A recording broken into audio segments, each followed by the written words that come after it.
The Newsday continues here on One News Now. I'm Riza Diaz. Former Social Welfare Secretary Dinky Soliman has passed away today. She was 68. Vice President Leni Robredo confirmed the passing of Soliman this morning. Soliman served as the DSWD Secretary during the administration of Gloria Macapagal Arroyo. She later resigned along with other cabinet officials and heads of agencies collectively known as High 10 when Arroyo's Hello Garci scandal surfaced in 2005.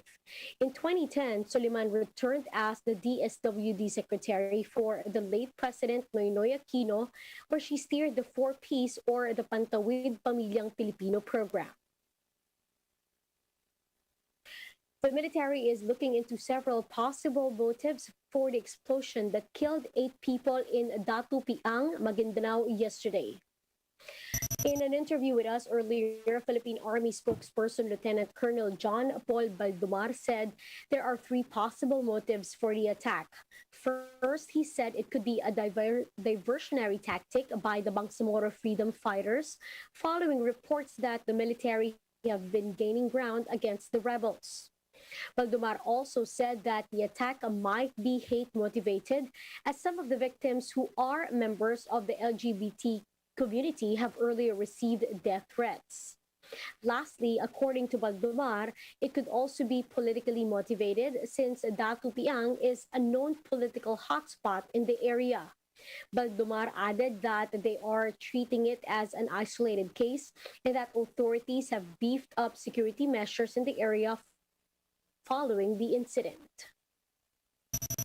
There are several motives or angles that we would like to go into this incident. First of which is it could be a diversionary tactics used by the BISF and the organized media. The victims, most of them belong to the LGBT community, and they said that they received reports, but they kept it to themselves because they don't want to believe it, and it's one of the angles that we are also looking. And the last is it could be politically motivated. We know that Katukian is the election hotspot, and election is already looking around. Various entrepreneurs are taking it upon themselves to reduce COVID-19 related waste while also helping those badly hit by the pandemic. Shaila Francisco tells us more. Over 57 million COVID-19 vaccines have arrived in the country since February.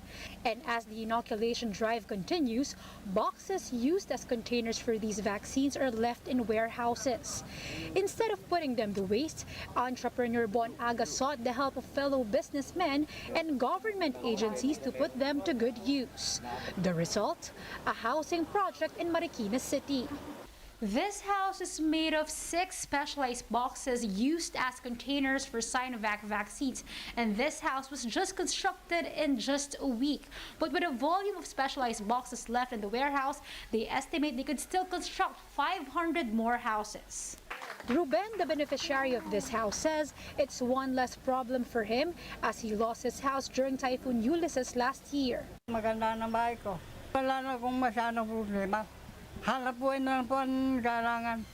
Aga and his partners intend to build 1 house per month in Marikina and other places. Kung itatapon naman natin, na alam niyo naman na ang styro, hindi siya biodegradable. So makakasira sa ating kalikasan to. Nagkaroon na solusyonan na yung disposal, garbage disposal. Nakatulong pa tayo sa kapwa natin na bilang pabahay.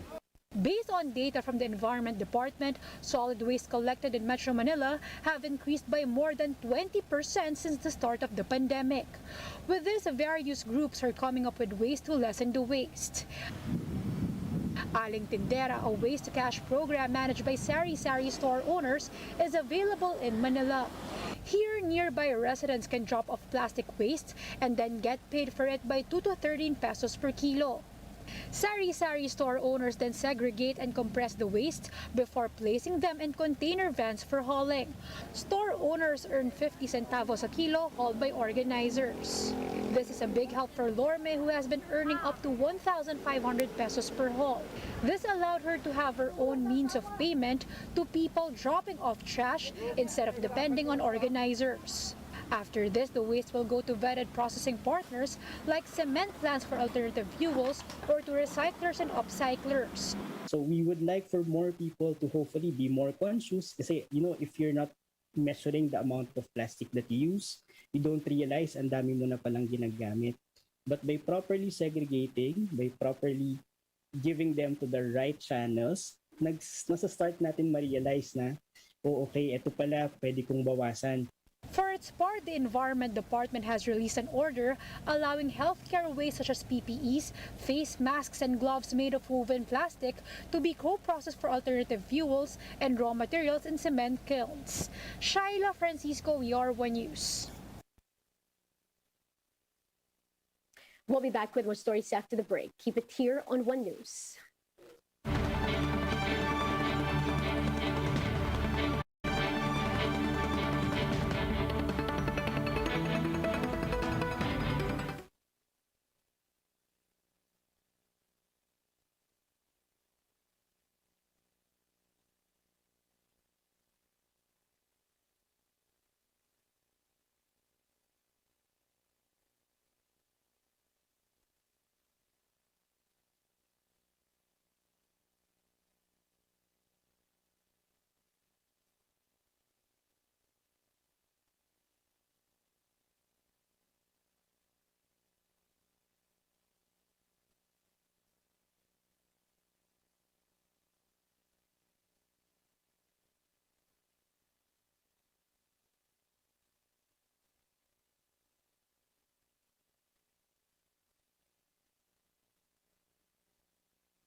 You're still watching One News Now. I'm Riza Diaz. Most of the world is scrambling to get their COVID-19 jabs, but with COVID-19 variants getting stronger, is there really a need to get a third dose of vaccine, or what we call a booster shot? Let's watch this. Welcome to Science in 5. I'm Vismita Gupta-Smith. We are talking to Dr. Catherine O'Brien today. Welcome, Catherine. Let's start with booster shots and what we know about them so far. Well, first, I think we should distinguish what we mean when we say booster shots. What we're really talking about right now is there a need to get a third dose of a vaccine if you've already received your first 2 doses? And there are really 3 reasons why we might want to give an additional dose. The first is if you didn't respond, if you're in a category of people that didn't respond adequately to the first 2 doses that you received, we do have some information that for immunocompromised people, it may be necessary to receive a third dose because those first 2 aren't doing what they do in otherwise normal healthy people. The second reason why we might give a third dose is if over time the immunity that you received and achieved as a result of being vaccinated starts to wane, it starts to deteriorate or go down over time.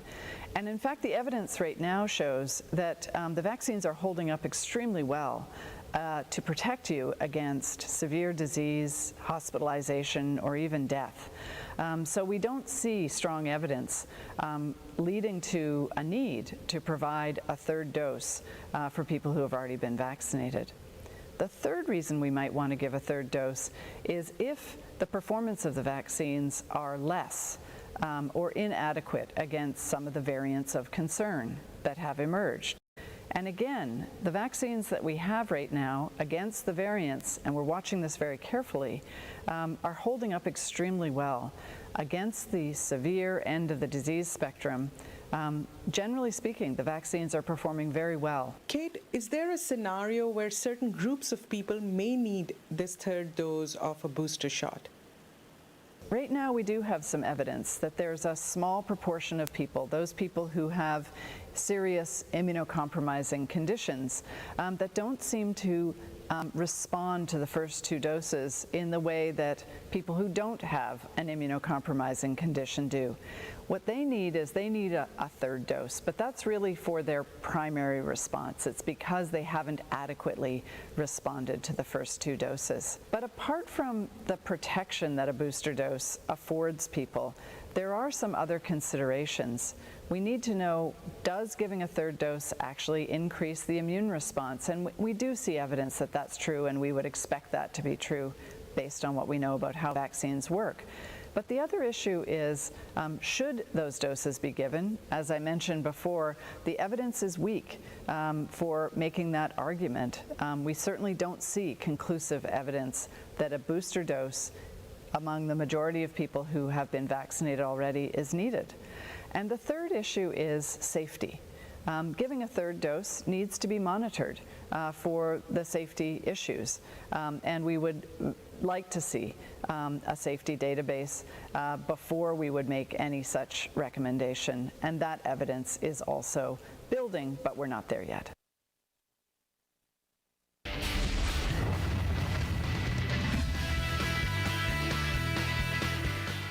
Now here are other stories we're following in sports. Carlo Biado mounted a big rally to beat Singapore's Aloysius Yap 13-8 to win the U.S. Open Pool Championship in New Jersey. The 37-year-old became the first Filipino to win the tournament since Efren Bata Reyes in 1994 and pocketed $50,000 in prize money. Biado made the final after overcoming Japan's Noyuki Oi in 11-9. Filipino golfer Bianca Pagdanganan barged into the top 20 after 2 rounds of the DSWD Portland Classic in Oregon. The golfer bounced back with a 2-under par 70 after limping with a 74 in round 1.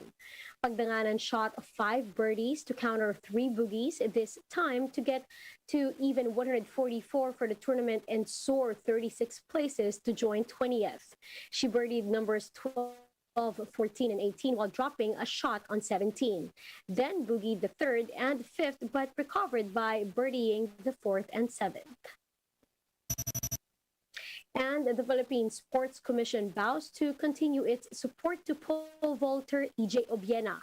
The latter is set to compete in several international competitions, culminating in the 2024 Paris Olympics. Obiena earlier said he is working it out with PSC and the Philippines Athletic Track and Field Association as regards to funding his request. That's after the support on his team expired last month. He also reiterated his commitment to participate not only in the 2024 Olympics, but also in the Southeast Asian Games and in the Hangzhou Asian Games next year. Now let's take a quick look at today's other top stories. The 6th Infantry Division confirmed that 8 people were killed in a blast in Maguindanao yesterday, but the military denied that this has anything to do with the terror threats received by the Japanese government. A bill filed before Congress is seeking to increase the hazard pay and other benefits of healthcare workers. The bill proposes to increase the hazard pay of health workers equivalent to 30% of their basic salaries. And the SpaceX Inspiration 4 crew landed off the coast of Florida 3 days after it launched into space.